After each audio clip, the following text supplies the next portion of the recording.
Alex burst into the clearing, carrying the trembling kid like he'd just rescued him from a nightmare. But the true nightmare was already waiting.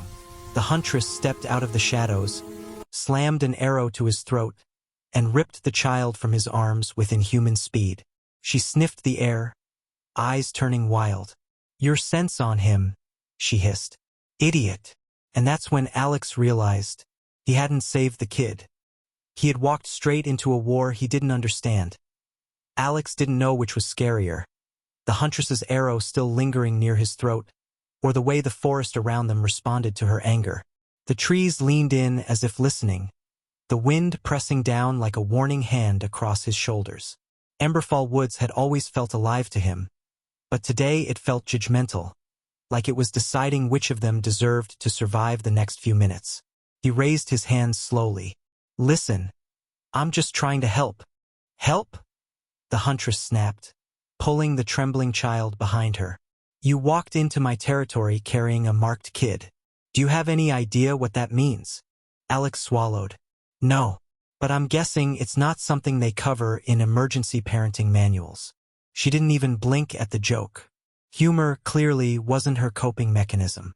The kid clung to her cloak, eyes wide but oddly calm, as if he expected this fierce reaction, as if this dangerous woman felt familiar to him in a way Alex couldn't understand.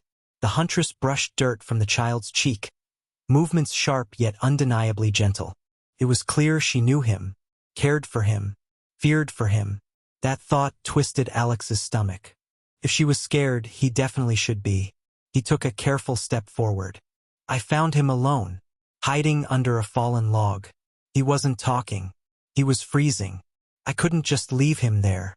The Huntress finally looked at him fully, her gaze sharp enough to carve honesty right out of him. Her eyes held something ancient and feral, something that didn't belong to the ordinary world Alex knew. "That wasn't generosity," she said quietly. "That was luck. Bad luck." A cold shiver crawled up his spine.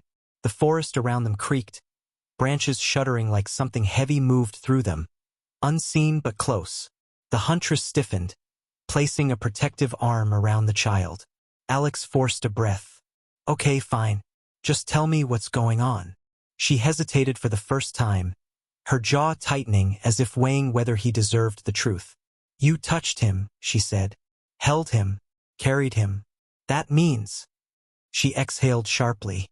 "You've been pulled into this whether you like it or not." "Pulled into what?" Before she could answer, the kid whispered, small, shaky, but clear enough to freeze the air. "He's coming." Alex didn't know who he was, but the terror in the Huntress's eyes told him one thing. He really should have ignored those cries in the forest. The Huntress's expression shifted the moment the kid whispered those two words. It wasn't the kind of fear Alex expected from someone with weapons strapped to every limb. It was deeper, instinctive, protective, almost primal. She pulled the child closer and scanned the tree line, every muscle in her body coiled tight like a drawn bow.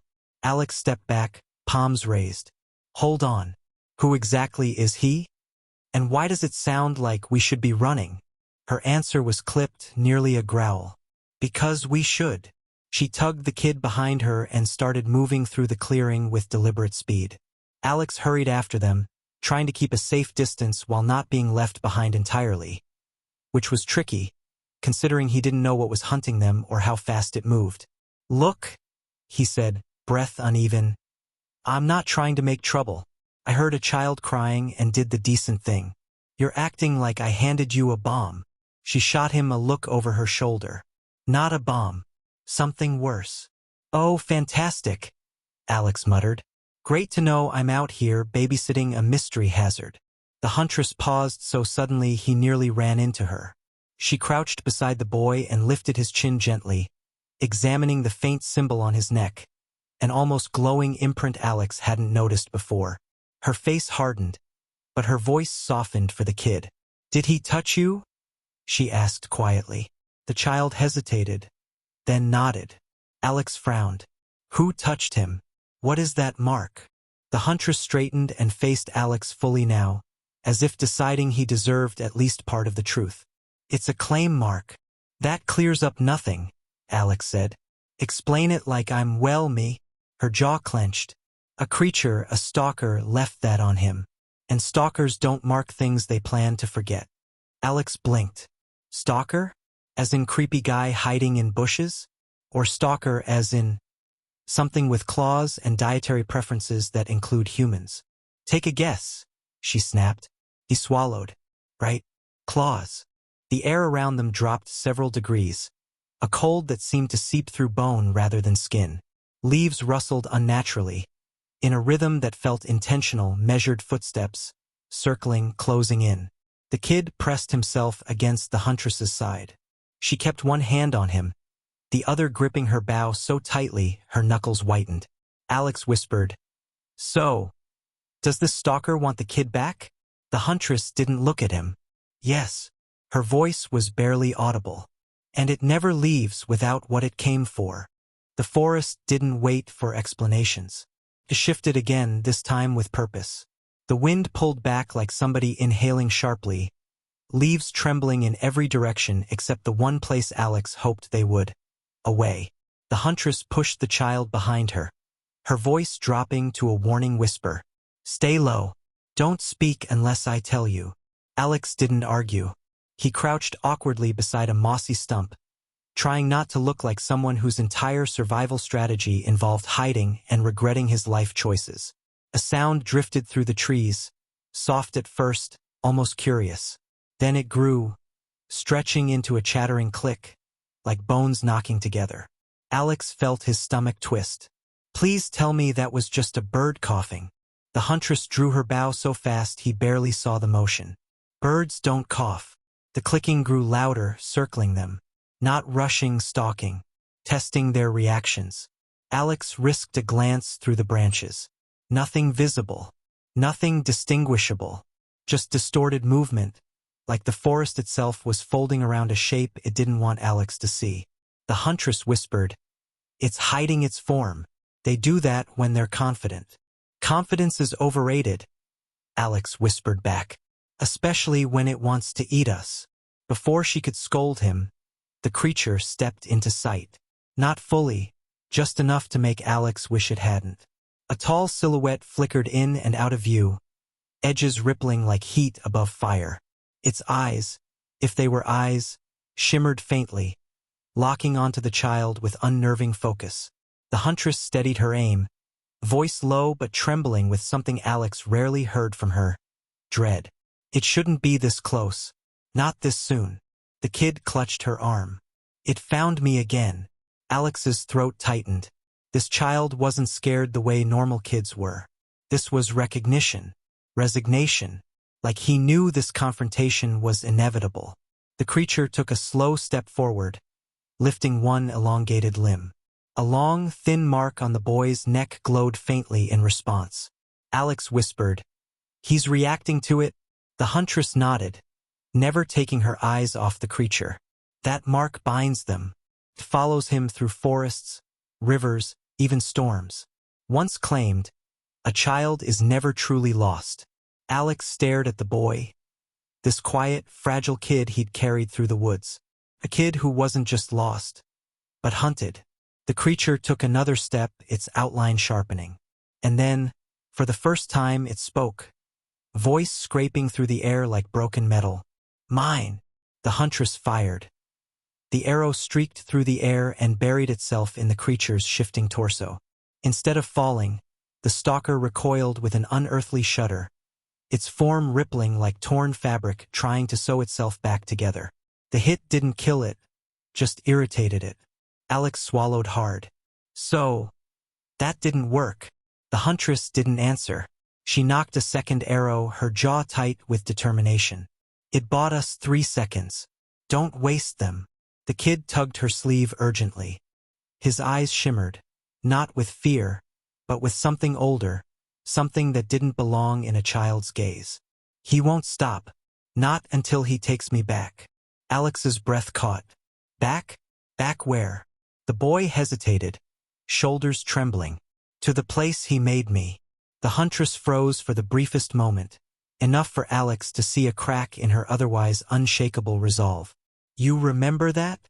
"Not all of it," the boy whispered. Just pieces. Shadows. Metal. Voices that weren't real. A wave of nausea rolled through Alex. This wasn't just a kid with bad luck. This was something engineered for a purpose he didn't want to think about. The stalker let out a guttural hiss, dragging its distorted limbs across the ground. The sound alone made Alex's spine twitch. He found himself stepping closer to the Huntress because whatever this thing was, it clearly disliked him almost as much as he disliked it. Okay, Alex said quietly. So he's part stalker? Or connected somehow? The Huntress's voice softened, but the weight behind it didn't. He's not part anything. He's a construct. They build children to track, to manipulate, to serve. But they don't give them freedom. If he escaped, they'll retrieve him or destroy him trying. Alex stared at the boy, who looked heartbreakingly small next to the towering creature snarling in the shadows. So he's not just being chased. He's being reclaimed. The Huntress nodded once. Exactly. The stalker lunged again. Faster than before. The Huntress shoved Alex aside and blocked the blow with her forearm, grunting as the creature's claw scraped against her bracer. Sparks burst, metal screeching under pressure. Alex grabbed the nearest branch because apparently he was out of better ideas, and swung it at the creature's head. Connected with a dull crack. The stalker turned, slowly, and looked at him as if personally offended. Alex raised his hands. Sorry? Reflex. The stalker opened its jaws, rows of shimmering teeth forming. The Huntress pulled the boy behind her and shouted, "Move!" Alex didn't need to be told twice. He dove to the side, rolling behind a fallen trunk just as the stalker's claws carved through the space where his chest had been. Bark exploded in splinters, showering him like sharp rain. His heart hammered against his ribs, loud enough he was certain the creature could hear it. The Huntress darted forward, grabbing the kid's arm, pulling him behind her as she fired another arrow. This one struck the creature's shoulder, staggering it but not stopping its advance. The stalker's gaze locked onto the child with a desperate, hungry intensity, as if the world around them was nothing more than an obstacle between monster and target. The kid clung to the Huntress's cloak, voice trembling. "I don't want to go back." She leaned close, her voice softer than Alex had ever heard it. "Then you won't. I promise." The creature screeched, shaking the branches overhead. Every tree reacted, bending, tightening, closing them inside a cage of twisting shadows. The forest wasn't simply alive. It was participating, and not on their side. Alex scrambled up, clutching a jagged stick he'd found. Not a weapon, but better than empty hands. "Okay," he muttered to himself. "You survived worse. Actually, you haven't. Great pep talk, Alex." The stalker surged forward, its form sharpening into a humanoid silhouette of smoke and bone. It raised an arm to strike, but the kid stepped out from behind the Huntress, small and shaking, yet suddenly resolute. "Stop," he said. The word wasn't loud, but it carried. It echoed, layered, almost melodic, like two voices overlapping. The air shifted as if pulled by invisible strings. Even the trees paused, leaves trembling mid-rustle. The stalker froze mid-stride. The Huntress reached out. "Kid, don't." But it was too late. The boy's eyes brightened with a faint gold glow, his hands trembling as he lifted them toward the creature. "You don't own me," he whispered. "You didn't make my choices. You don't get to decide who I become." The stalker's form flickered, shrinking and swelling erratically. A distorted cry slipped from its shifting mouth. Anger, fear, loss, all tangled together. Its claim mark on the boy's neck dimmed, fading like a dying ember. The creature took one unsteady step back. Then another. Light rippled from the boy's hands. Gentle, steady, final. The stalker shattered like fractured glass, dissolving into a rain of fading sparks. Alex exhaled shakily. Is it over?" The Huntress caught the collapsing child in her arms. "For now," she said softly, but her grip tightened around him, protective and unyielding. Alex stepped closer, carefully this time. "So what now?" The Huntress looked at him with a tired half-smile. Now you deal with the consequences of carrying him in your arms. Alex blinked. Wait, what consequences? She turned away with the boy in her arms. You're part of this now, whether you like it or not. Alex groaned. Fantastic. I save one kid and end up in a monster custody battle. But as he followed them out of the forest, he realized something surprising. He didn't regret it. Not even a little. As they finally stepped out of the cursed forest, the weight of what had happened clung to Alex like a second skin. He'd come here expecting a simple delivery, and walked out with a destiny he never asked for. The Huntress carried the boy close, her eyes still scanning the shadows as if danger could rise again at any moment.